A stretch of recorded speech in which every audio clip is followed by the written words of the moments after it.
A'udzubillahiminasyaitonirrajim. Bismillahirrahmanirrahim. Assalamualaikum warahmatullahi wabarakatuh.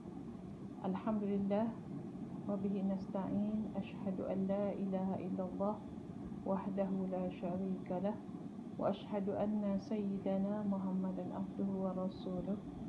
Rabbi shrah li sadri wa yassir li amri wahlul 'uqdatam min lisani yafqahu qawli. Allahumma alhimni rusydi wa qini min syarri nafsi. Wahai Tuhan, berilah kepadaku petunjuk dan peliharalah diriku dari kejahatan diri sendiri. Alhamdulillah, kita bersyukur pada Allah dengan rahmatnya Allah pertemukan kita dalam majlis ilmu kita. Dan insya-Allah ini kita akan sambung, kita akan belajar tafsir Quran juzul amma. Insya-Allah hari ini merupakan siri kali yang kelima bagi bulan November, kali kelima pada bulan 11. InsyaAllah hari kita akan baca surah Al-Ghashiyah. A'udzubillahi minasyaitonirrajim. Bismillahirrahmanirrahim. Hal ataka hadithul ghashiyah, wujuhun yawma idzin khashi'ah, 'amilatun nasibah, tasla naran hamiyah, تسقى من عين آنية ليس لهم طعام إلا من ضريع لا يسمن ولا يغني من جوع وجوه يومئذ ناعمة لسعيها راضية في جنة عالية لا تسمع فيها لاغية فيها عين جارية فيها سرر مرفوعة وأكواب موضوعة ونمارق مصفوفة وزرابي مبثوثة أفلا ينظرون إلى الإبل كيف خلقت وإلى السماء كيف رفعت وإلى الجبال كيف نصبت وإلى الأرض كيف سطحت فذكر إنما أنت مذكر لست عليهم بمسيطر إلا من تولى وكفر فيعذبه الله العذاب الأكبر إن إلينا إيابهم ثم إن علينا حسابهم صدق الله العظيم. Alhamdulillah, muslim-muslimat pendengar yang dirahmati Allah sekalian, kita telah sama-sama bacakan surah Al-Ghashiyah, di mana Al-Ghashiyah ini bermaksud hari kiamat yang meliputi huru-hara. Hari kiamat yang meliputi huru-hara. Di antara latar belakang surah ini ialah di mana merupakan surah ke-88 diturunkan di Mekah yang mengandungi 26 ayat. Dinamakan surah Al-Ghashiyah, yakni hari kiamat yang meliputi huru-hara. Kerana pada awal surah ini dan ayat-ayat berikutnya Allah Ta'ala menerangkan peristiwa-peristiwa yang akan berlaku pada hari kiamat kelak. Di antara intisari kandungan surah ini, Allah menerangkan dua kumpulan manusia pada hari kiamat nanti. Yang pertama, orang-orang kafir yang ingkar berada dalam kehinaan dan menerima azab. Kedua, orang-orang yang beriman berada dalam kenikmatan dan berpuas hati dengan pembalasan amalan-amalan kebaikan yang dilakukan semasa hidup di dunia. Jadi kesimpulannya, ada dua kumpulan yang akan ada di hari akhirat nanti, hari kiamat nanti, orang kafir dan juga orang yang beriman. Allah mengemukakan bukti-bukti kekuasaannya untuk difikir dan dinilai oleh manusia.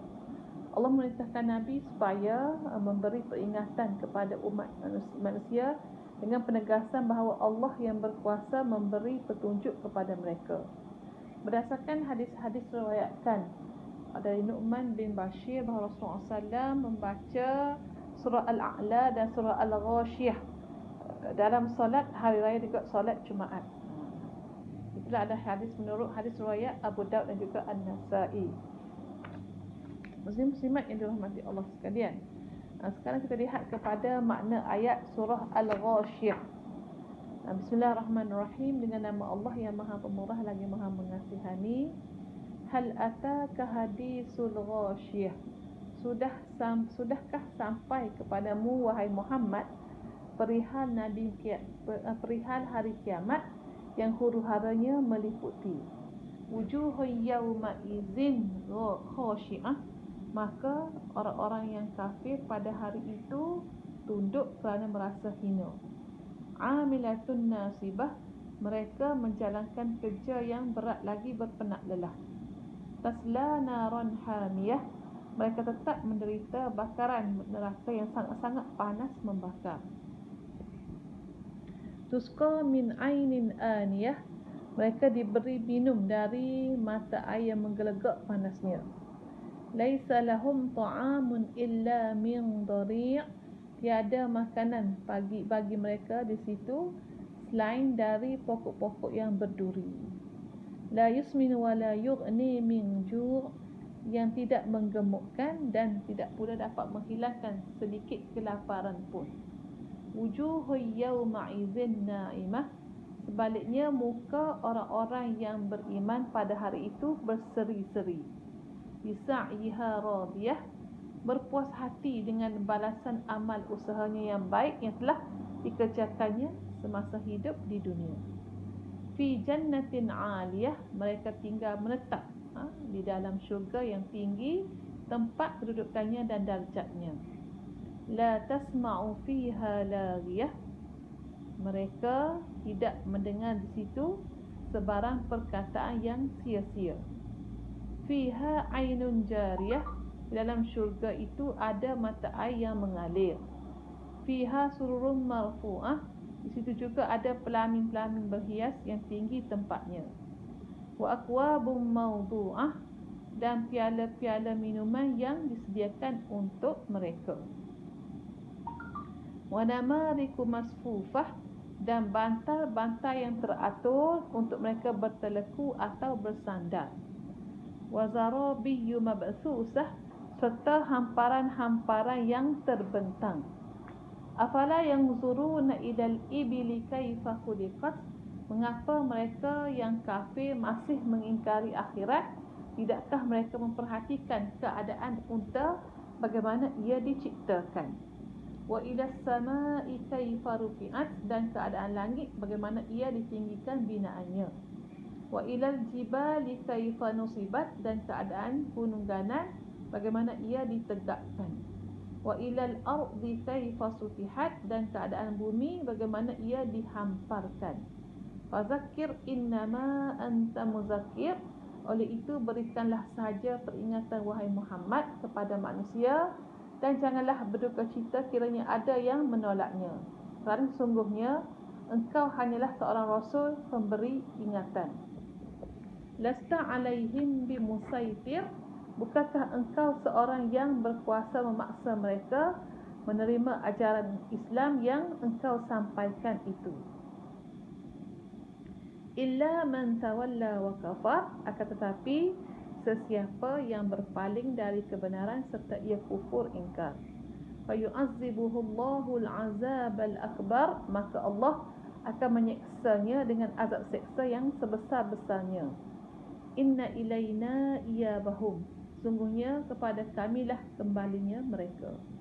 Summa inna alaina hisabahum, sandari itu sesungguhnya tanggungan kamilah soal menghitung amal mereka.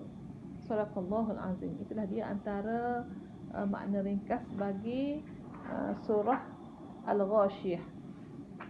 Muslim-muslimat pendengar yang dirahmati Allah sekalian, sekarang kita lihat pula pada tafsiran ayat yang pertama. Bismillahirrahmanirrahim. Hal ataka hadisul ghashiyah, sudahkah sampai kepadamu wahai Muhammad berita dari kiamat, berita ataupun perihal hari kiamat yang huru-haranya meliputi. Al-Ghashiyah adalah salah satu daripada nama-nama hari kiamat. Ia adalah satu keadaan yang dahsyat yang menenggelamkan semua makhluk dalam gelombang malapetaka yang amat dahsyat. Manusia menjadi hilang akal dan tidak tentu arah lantaran kengerian dan kesengsaraan yang melanda. Itulah dia hari kiamat. Ayat pertama dalam surah ini dimulai dengan pertanyaan, hal. dengan tujuan untuk menarik perhatian pendengar terhadap perkara yang akan dinyatakan. Maksudnya, adakah sampai kepada pendengaranmu wahai Muhammad tentang peristiwa kiamat, dan adakah engkau mengetahuinya? Maksudnya mengetahuinya, keadaannya. Kemudian Allah menerangkan tentang pembalasan yang melibatkan dua golongan itu, golongan kafir dan juga golongan mukmin. Firman Allah dalam ayat yang kedua hingga 7, wujuhun yawma idzin khashi'ah 'amilatun nasibah tasla naran hamiyah tusqa min 'ainin aniyah laisa lahum ta'amun illa min dhari' la yusmin wa la yughni min ju'. Muka orang kafir pada hari itu tunduk kerana merasa hina. Mereka menjalankan kerja yang berat, lagi berpenat lelah. Mereka tetap menderita bakaran neraka yang sangat panas. Membalas, mereka diberi minum dari mata air yang menggelegak panasnya, dan tiada makanan bagi mereka disindir di situ selain daripada pohon yang berduri, yang tidak mengenyangkan dan tidak pula menghilangkan kelaparan. Itulah dia maksud ayat kedua hingga 7. Jadi pada ayat 2 hingga 7 ini Allah menjelaskan bahawa balasan buruk atau azab yang diberi kepada orang-orang kafir pada hari kiamat nanti dengan keadaan berikut. Pertama, muka orang kafir tunduk dalam kehinaan sehingga kesannya nampak pada wajahnya. Di mana dalam surah As-Sajdah ayat 12. Bismillahirrahmanirrahim. Walau tara izil mujrimuna nakisu ru'usihim inda rabbihim ila akhiril ayat. Maksudnya sungguh ngeri sekiranya engkau melihat ketika orang-orang yang berdosa itu menundukkan kepalanya di hadapan Tuhan mereka dalam keadaan lalai dan hina sambil merayu. Qatadah dan Ibnu Abbas berkata, banyak wajah-wajah yang tertunduk hina lantaran amal perbuatannya tidak berguna. Rasa kehinaan ini disebabkan mereka sudah banyak beramal dan menjadi penat kerananya. Namun demikian pada hari kiamat mereka dimasukkan ke dalam neraka di mana apinya sangat panas membakar. Azabul harik. Mereka dibakar dengan keadaan bakaran api neraka yang sangat panas membakar. Ibnu Abbas, Ibnu Al-Hasan Al-Qatadah menafsirkan ayat ini seperti berikut: mereka dimasukkan dalam neraka dengan bakaran api yang benar-benar panas membakar. Mereka diberi minum dengan sumber mata air yang sangat panas, iaitu mata air yang memuncak panasnya lagi mendidih. Jadi makanan mereka adalah pohon yang berduri, iaitu pohon daripada api neraka yang berduri. Mujahid berkata, dhari' adalah sejenis tumbuh-tumbuhan yang mempunyai nama lain, itu shibrik. Penduduk Hijaz menamakannya dengan dhari'. Apabila ia kering dan pohon ini beracun. Sudah dah kering, keras dan juga beracun. Pahit dan menyakitkan bila dimakan. Makanan ini juga paling menjijikkan, paling buruk dan paling memuakkan, iaitu tidak boleh mengenyangkan, tidak menghilangkan kelaparan. Itulah dia antara gambaran azab neraka yang diterima oleh penghuni neraka nanti. Wal'iyazubillah. Dalam beberapa ayat yang lain, pelbagai makanan orang-orang kafir di akhirat kelak, antaranya ialah Rislin. Molek bukan Jesling dan Riesling, itu air danur, air mati, air bekas air mayak, pokok zakum. Al-Hafiz dan Abu Bakar Al-Barqani meriwayatkan daripada Abu Imran Al-Juni bahawa ia berkata ketika Sayyidina Umar Al-Khattab melalui tempat betapa seorang rahib pendeta, Umar memanggilnya, wahai rahib, keluarlah. Maka rahib itu muncul.